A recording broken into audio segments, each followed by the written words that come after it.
수요일부터 소리가 이상하게 나요. 소리가 좀 작게 들리고 안 들리고. 그래서 믹스를 만져보고 여러 가지 만져도 안 되는데 보니까는 블루투스 기기에 그 오디오선을 끼는데 그게 꽉 끼워지지 않았던 거예요. 꽉 끼니까 이 소리가 잘 들리더라고요. 그래서 우리 옛날 어른들이 알아야 면장을 한다 그런 말을 했습니다. 뭔지 알아야 됩니다. 벽과에 속한 억새와 달뿌리 풀, 갈대, 여러분 이 세 가지를 구분할 수 있겠습니까? 다 비슷하게 생긴 것 같아요. 저는 구분을 못할 것 같아요.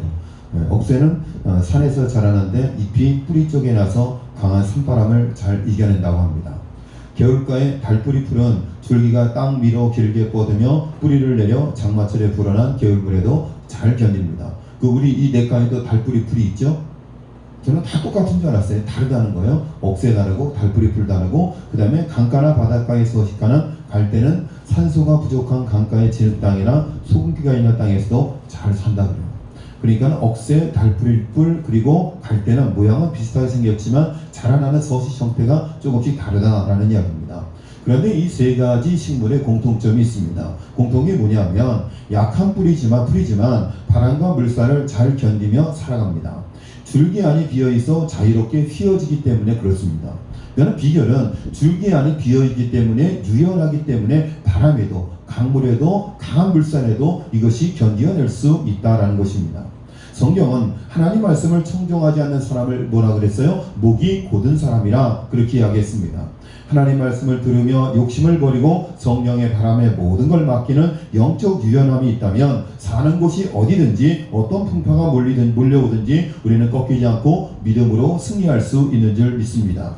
또 하나님이 열매를 허락할 때 이들 풀처럼 고개 숙이는 감사와 겸손의 모습도 보일 수 있습니다. 힘들고 어려워도 말씀에 순종하고 인내하며 기다리면 성령이 우리를 변화시켜서 유연한 마음과 삶의 자세로 고난을 이겨낼 뿐만 아니라 고난 가운데 더욱 성장하여 성숙한 그리스도인의 삶으로 하나님께는 영광이요 이웃에게는 빛과 소금의 사명 다할 줄로 믿습니다. 여러분, 하나님 말씀을 들을 때마다 고개를 끄덕이며 여러분의 삶의 유연함을 가지고 고난과 어려움에 대처함을 통해서 고난과 어려움을 통해서 더욱더 성장하는 저와 여러분의 삶이 되실 수 있기를 간절히 축원드립니다. 여러분, 오늘 설교의 핵심적인 이야기는 기다리지 않은 거예요. 인내하지 않은 거예요. 하나님의 때가 있다는 겁니다. 우리와 함께 하시길 원하시는 하나님은 약속의 말씀을 통해 은혜와 복, 행복과 구원을 약속해 주셨습니다. 그러므로 우리가 하나님의 복을 누리는 가장 좋은 방법은 약속의 말씀을 철저히 지키는 것입니다. 신자들은 주님의 약속을 신실하게 믿고 의지해야 됩니다. 그러나 우리의 삶은 어떻습니까? 하나님 말씀이 생각나기보다는 나의 경험이 생각이 나고 나의 체험과 나의 지식이 먼저 떠오르게 됩니다. 하나님 말씀이 내 삶의 지표가 되고 내가 어렵고 힘들고 선택의 상황이 있을 때마다 하나님 말씀 그 뜻대로 선택하고 그 말씀에 순종하는 그런 신앙의 삶을 살아갈 때 우리가 승리하게 되는데, 우리는 주변의 환경과 사람들을 더 신경 쓸 때가 많이 있다는 겁니다. 하나님 약속의 말씀을 인내로 이루지 못한 결과는 돌이키지 못한 힘든 문제를 가져올 때가 많이 있습니다. 제주도는 귤 생산량을 조절하기 위해서 꽃따기 작업이 한창입니다. 꽃따기 작업. 꽃따기란 상품성 있는 적당한 크기의 귤을 만들기 위해 나무마다 과실수를 조절하는 일입니다. 이 과일 농사를 짓는 사람들은 아마 대충 알 것 같습니다. 자, 우리 충식이 어머니 대추 농사를 오랫동안 지어오셨습니다. 대추나무에 대추가 엄청 힘이 많이 달리면 대추 과일이 커요, 작아요? 작아져요. 꽃따기를 해야 안 해요? 솎아준다고요. 이 귤나무는 귤따기, 꽃따기라고 그렇게 이야기를 합니다. 꽃을 너무 많이 따면 귤 숫자가 적어져서 그 크기가 사과나 배만큼 엄청나게 커지는 거예요. 또 꽃을 적게 따면 영양분을 제대로 공급받지 못한 귤이 많아서 방울토마토처럼 귤이 작아진다는 겁니다. 꽃잎을 따는데도 열매가 많이 열리면 어떻게 해야 돼요? 동정 크기 정도가 되기 전에 적당한 수량만 남기고 다 따서 버리는 거예요. 적당한 수량만 남기고 다 따서 버려야지만이 우리가 먹기 좋고 맛있는 귤 사이즈의 크기가 될 수 있다라는 겁니다. 아깝지만 최고로 맛있고 먹음직스러운 귤을 위해서는 과감히 따서 버리는 것입니다. 저는 이 귤따기 꽃을 보면서 무슨 생각을 했냐면, 우리도 건강하고 행복한 삶을 살기 위해서 버려야 할 것들이 많이 있습니다. 잘못된 음식 습관을 버리면 위장병에서 예방됩니다. 근데 참 희한하죠. 위장병 있는 사람들이 대부분 얼큰하고 맵고 짭짤한 걸 좋아합니다. 제 말이 틀려요, 맞아요? 그래요, 그렇다니까요. 저희 어머니가요, 평생 음식을 짜고 맵고 칼칼하게 드셨어요. 그러니까 음식에 간이 나지 않으면 맛이 없대요. 아무리 맛있는 음식을 대접해도 간이 안 맞으면 맛이 없다는 거예요. 처음에 어머니 모시고 영빈관 가서 짬뽕을 대접을 해드렸거든요. 그랬더니 어머니가 극찬을 하는 거예요. 내가 청주에 와서 먹어본 음식 중에 최고의 음식은 회도 아니고 등심도 아니고 짬뽕이라는 거예요. 그런데 그 이유는 그 짬뽕이 자극적이고 맵고 칼칼해요. 그러니까 본인 입맛에 딱 맞는 거예요. 국물을 먹으면 국물이 짝짝 혀에 저만 그래요? 혀에 짝짝 감기는 거예요. 짝짝 감기는 거예요. 근데 그 집이요, 짬뽕 맛이 일정하지가 않아요. 어떤 데는 진하고 칼칼하고 짝짝 붙는데 어떤 날은 좀 그래요. 맛이 없어요. 근데 그 습관을 못 버리는 거예요. 나쁜 언어 습관을 버리면 가정이 행복해지고 대인관계가 좋아집니다. 부정적 생각을 버리면 꿈과 소망이 생깁니다. 욕심과 탐욕을 버리면 범사에 감사가 넘칩니다. 근심과 걱정을 십자가 아래에 버리면 주님의 위로와 평강을 경험하게 되는 겁니다. 우리의 신앙의 삶 가운데 우리가 버려야 할 것, 우리가 과감하게 따버려야 할 것, 그런 것들을 통해서 우리의 삶이 더욱더 풍요롭게 유지될 수 있다라는 것을 제주도에서 귤꽃 따기를 통해서 다시 한번 교훈을 삼게 되는 겁니다.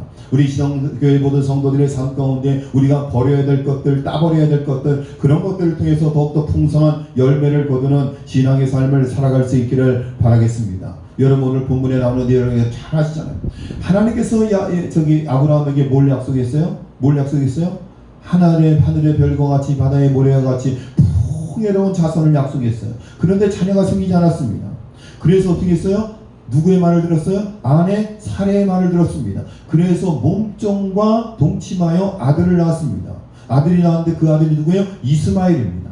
자, 옛날에 그 사극을 보면요, 후궁이, 여러분 장애비를 보죠, 장애비. 후궁이 아이를 낳으면 어떻게 돼요? 기고만장한 거예요. 중견을 무시하는 거예요. 함부로 하는 거예요. 여러분 집안에 그런 갈등이 생기는 거예요. 무슨 갈등이요? 하갈과 사레의 갈등이 생기는 거예요. 몸종이었지만 이제 신분이 달라진 거예요. 내가 아들을 낳았다는 거예요. 왜요? 하나님의 말씀대로 순종하지 않았을 때, 인간적인 생각으로 판단했을 때, 조급하게 판단했을 때, 결정했을 때, 인내하고 기다리지 못했을 때 집안에 풍파와 어려움이 오게 되는 것을 보게 됩니다. 여러분 이스마엘과 이삭과의 갈등이 있었습니다. 팔레스타인과 이스라엘의 갈등이 있었습니다. 인간적으로 볼 때는 잠시 잠깐 별일 아닌 것 같았지만 결국에 후대까지 민족적 갈등으로 어려움을 겪게 되는 것을 보게 됩니다. 왜 아브라함은 사라의 제안을 거절하지 않았을까요? 첩이라도 들여서 아들을 낳는 것이 하나님 뜻이라고 생각했을까요? 아니에요. 아브라함이 그건 알았을 거예요. 첩을 들여서 아이를 낳는 것은 하나님의 뜻이 아니다 라는 것을 알았을 거예요. 어느새 85세가 된 아브라함은 나이가 들면서 불안하고 초조했으며 수많은 생각이 그를 흔들었을 것입니다. 하나님의 약속보다 자신의 육체적 한계와 사람들의 말, 그리고 눈에 보이는 환경과 사람의 마음이 더 생각이 치우쳤을 것입니다. 그러나 아브라함은 그의 연약함으로 아내 사라의 제안을 너무 쉽게 수락했습니다. 아브라함은 고민이나 갈등, 기도 없이 하갈과 동침했습니다. 이 일로 가정에 큰 아픔과 고통이 찾아옵니다. 사라와 하갈의 갈등, 이스마엘과 이삭의 갈등, 그 후손이 이스라엘과 팔레스타인의 갈등, 기독교와 이슬람의 갈등으로 이어집니다. 지금 당장 우리가 하나님 말씀에 어긋나게 살아도 별 문제 없이 사는 것처럼 보일 수 있습니다. 그러나 훗날 우리의 그 행동으로 인해 직면해야 할 고통과 아픔은 엄청난 것임을 알아야 됩니다.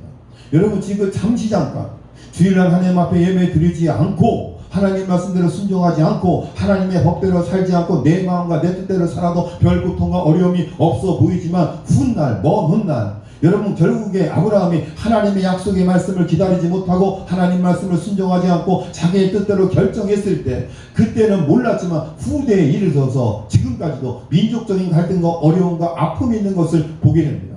여러분 이 일로 인하여서 야곱의 가문이 얼마나 큰 어려움을 겪게 됩니다. 얼마나 큰 고통을 겪게 됩니다.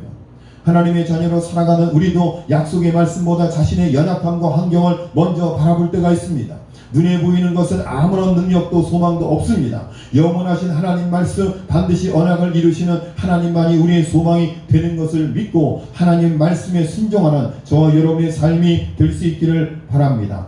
아무리 힘들고 어려워서 모든 것을 포기하고 싶고 타협하고 싶은 유혹이 수없이 찾아와도 하나님께서 허락하지 않는 방법을 선택해서는 안 되는 것입니다. 성도로서 지켜야 될 것이 있잖아요. 하나님의 자녀로서 살아야 되는 삶의 형태가 있잖아요. 여러분, 그것과 세상의 법이 충돌할 때가 얼마나 많이 있습니까? 여러분, 충돌할 때마다 하나님 말씀과 하나님의 법대로 순종하고 그 명령에 순종하는 신앙의 삶을 살아갈 수 있기를 주의 이름으로 간절히 축원드립니다. 여러분, 그런데 보통 믿음으로 그게 되질 않아요. 여러분, 당장 내 이익이 걸려있는데요, 물질이 걸려있는데요, 인간관계가 걸려있는데요, 저 사람이 나를 싫어하면 어떡해요? 저 사람이 나를 미워하면 어떡하나? 집안일인데, 대소사인데. 여러분, 그런 갈등에 부닥칠 때마다 선택의 상황에서 항상 하나님이 원하시는 방법대로 순종하는 저와 여러분 될 수 있기를 간절히 바랍니다. 인생은 저마다 길을 가는 것입니다. 이 길을 행복하게 걷기 위해서 서구의 리더십 학자들은 우리에게 3P가 필요하다고 조언합니다. 우리가 행복한 인생을 살기 위해서 3P가 필요하다. 제가 파워포인트를 띄워드렸죠. 자, 첫 번째 P는 뭐예요? 첫 번째 P, Peace, 평화. 두 번째, 실천, Practice. 세 번째, 인내, Patience. 할렐루야. 와, 오늘 영어 좀 되네요. 첫 번째 P는 뭐예요? Peace. 뭐예요? 평안. 과도한 욕망으로부터 벗어나 마음의 고요를 유지하는 거예요. 여러분, 욕망과 욕심으로부터 벗어나야지 마음이 평안한 거예요. 여러분, 왜 그렇게 불안할까요? 다 욕심 때문에 불안한 거예요. 내 욕망 때문에 불안한 거예요. 실천, 프랙티스. 오늘 여기서 내가 할 수 있는 대안을 실현해 가는 거예요. 우리가 인생을 행복하게 살기 위해서는 오늘 내가 여기서 대안을 실현해 가는 거예요. 내가 할 수 있는 거예요. 세 번째, 인내. 어떤 상황에서도 흔들림 없이 꾸준히 나의 일을 하는 것이, 그것이 인내입니다. 상황에 그림 한번 띄워주시겠어요? 네. 그림을 하나, 저게 굉장히 유명한 그림이래요. Down on his luck. 네. Down on his luck. 그런 제목이 붙어있는 그림입니다. 자, 한 사내가 보입니다. 그리고 숲길에 앉아 모닥불을 피우며 쉬는 장면을 볼 수 있습니다. 그의 뒤편으로 그가 하루 종일 힘겹게 걸었던 적당한 길이 보입니다. 이제 그는 한 줌의 모닥불로 몸을 녹이며 쉬고 있지만 문제가 하나 있습니다. 바로 새날이 와도 자신이 어디로 가야 할지 모른다는 것입니다. 하루 종일 길을 걸어왔어요. 그리고 모닥불을 피우고 몸을 녹이고 하루를 쉬고 있습니다. 그런데 문제는 그 다음 날이 새면 나는 어디로 가야 할 것입니다. 여러분, 인생의 목적과 인생의 비전과 사명이 없이 살아가는 사람들은 땀 흘리며 열심히 살아가지만 삶의 의미와 삶의 기쁨을 누리지 못하며 살아가는 인생입니다. 돈을 많이 벌었지만 세상적으로 성공한 삶을 살고 있지만 여전히 불안한 나, 잠 못 이루는 나. 이것이 바로 우리 인생입니다. 그래서 또 하나의 P가 필요합니다. 그것은 뭐예요? 플랜, 계획입니다. 마지막 P, 계획, 플랜. 나에게 어떤 계획이 있는가? 곧 나의 사명이 무엇인지 하나님께 여쭈어야 되는 것입니다. 사랑하는 신옥교회 성도님 여러분 스스로에게 한번 물어보십시오. 나의 사명은 무엇인가? 나는 무엇을 위해서 살아야 되는가? 여러분, 사명과 목적이 뚜렷한 사람들은 삶에서 방황하지 않아요. 내가 살아야 될 분명한 이유와 목적이 있는 사람들은 함부로 목숨을 끊지 않는다라는 겁니다. 40분마다 한 명씩 자살을 합니다. 우리나라가 OECD 국가 중에서 자살률 1등이 대한민국입니다. 여러분, 이런 거 1등 안 해도 돼요. 술 소비량 세계 1등, 담배 소비량 세계 1등, 세계 교통사고 사망률 1등, 이런 거 안 해도 돼요. 이런 거 1등 할 필요가 없잖아요. 40분마다 한 명이 자살을 합니다. 왜 그럴까요? 분명한 사명과 목적과 비전이었기 때문에 목숨을 끊는 거예요. 여러분, 목숨을 끊으면 모든 게 다 사라질까요? 모든 염려가 다 사라질까요? 그렇지 않죠. 사명이 확실할 때만 참된 행복의 길을 걷게 될 것입니다. 저는 우리 시동교회 성도님들이요, 하나님께서 주신 비전과 사명, 여러분 그것을 분명히 가지고 그 꿈을 가지고 하루하루 의미 있게 살아갈 수 있는 저와 여러분의 삶이 되실 수 있기를 주의 이름으로 간절히 축원드립니다. 여러분, 그냥 길게만 오래 사는 건 의미가 없는 거예요. 하루를 살아도 내 힘으로 내 다리로 걷고 내가 씹어서 소화시키고 내가 걸어와서 하나님 앞에 예배드리고 하나님 부르시는 끝까지 그 사명 감당하겠노라는 그런 믿음의 사명을 갖고 걸어가는 인생, 그리고 그 장수가 복된 사명인 줄로 믿으시기를 바랍니다. 바라기는 우리 시도교회 모든 성도님들은요, 하나님께서 부르시는 그날까지 예배드리고 집에 들어가서 샤워하고 식사하시고 커피 마시고 그리고 밤소도 하시고 그리고 주무시다 천국 가시기를 주의 이름으로 간절히 축원드립니다. 그래야죠. 김옥 장로님 아버님 그러셨다고요. 그래서 요구르트도 잡수셨어요? 요구르트도 잡수시고 그냥 일상 편하게 사시다가 그냥 주무시다가 가셨어요. 세상에 그런 죽은 복이 어디 있습니까? 스페인이 낳은 첼로의 성자 파블로 카잘스는 어릴 때부터 첼로의 신동으로 불렸습니다. 그는 13세 때 우연히 헌책방에서 바흐의 무반주 첼로 모음곡 필사본을 발견하게 됩니다. 하지만 그는 서둘러 그 곡을 발표하지 않고 연주가 완전해질까지 기다렸습니다. 그리고 무려 12년 후 25세가 되어서야 이 불멸의 명작을 완전한 연주의 형태로 공개해 세상을 깜짝 놀라게 합니다. 자, 제가 한번 다시 읽어드릴게요. 바흐의 무반주 첼로 모음곡. 여러분 인터넷 유튜브를 치면 이 곡이 나올 겁니다. 한번 들어보시길 바랍니다. 17세기 유럽의 지식이며 스페인의 철학자인 발타자르 그라시아, 이름도 얘네도 이렇게 어려운 발타자르 그라시아는 이렇게 말했습니다. 시간이라는 목발은, 사모님 목발 짚고 있죠 지금? 플라스틱 발이죠. 그 목발이 아니지. 스텐이죠. 스텐? 알루미늄 발을 짚고 다니고 있죠. 시간이라는 목발은 헬라클레스의 무쇠몽둥이보다 더 큰 능력을 발휘한다. 신은 회초리가 아니라 시간으로 인간을 단련시킨다. 행운은 기다리는 법을 아는 사람에게만 보상을 해준다. 보이지 않는 성장과 성숙의 증거는 늘 기다림의 맨 끝자락에 놓여있다. 참 멋진 말이잖아요. 한 번 감동을 안 하시네요. 저 혼자 멋진 말인 것 같아요. 시간이라는 목발은 헬라크스의 무쇠몽둥이보다 더 큰 능력을 발휘한다. 그러니까 하나님께서 우리가 인내하고 연단하는 시간을 통해서 우리를 다듬고 만드시고 하나님의 성품으로 하나님의 인격으로 우리를 다듬어 가신다라는 거예요. 시간이 필요하다는 거예요. 하나님의 때가 필요하다는 거예요. 여러분 성도는 그냥 만들어지는 게 아니에요. 장로님, 권사님, 집사님들의 믿음이 그냥 세워지는 게 아니에요. 시간이라는 연단의 과정을 통해서 하나님께서 다듬고 또 다듬고 인내하고 기다리고 기도하는 과정을 통해서 하나님의 자녀로 만들어 가시는 줄로 믿습니다. 꿈꾸던 일을 이루는데 가장 필요한 것은 기다림과 인내입니다. 혹시 실패 가운데 낙심하며 의기소침한 상태에 있지는 않습니까? 실패한 사람에게는 과거가 화려할수록 비참하고 성공한 사람에게는 과거가 비참할수록 빛이 납니다. 멋있는 말이잖아요. 실패한 사람에게는 과거가 화려할수록 비참합니다. 성공한 사람에게는 과거가 비참할수록 빛이 나는 거예요. 과거에 너무나 힘들고 고생했고 어려웠지만 그 고난과 어려움을 통해서 내가 성공했어. 그러면 그 비참한 과거는 빛이 나는 거예요. 깜짝이야. 할렐루야. 설교를 빨리 끝내라는